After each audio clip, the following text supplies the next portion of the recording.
Mga kaalom, magkakabit tayo ng screen door sa Avida settings. Ikakabit natin yung wood finish na screen door. Yung baba niya nito is yung YP200. Ang unahin natin na pagkabit yung kanyang hamba nito na 1x1.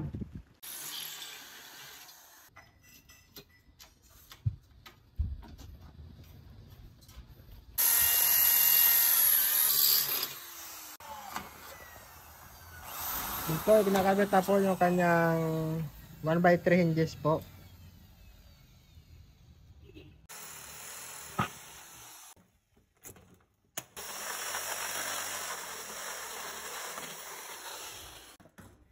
Naalay na po yung pintuan. Isang tama nun. Isang tama na.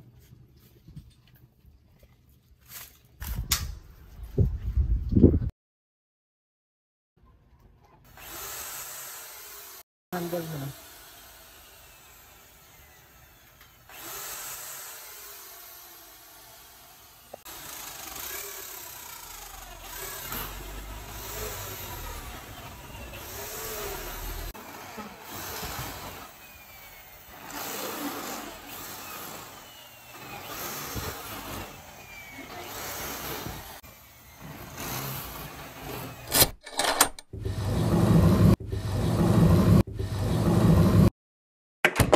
Ayan na po yung finished product po namin na screen door na wood finish po siya.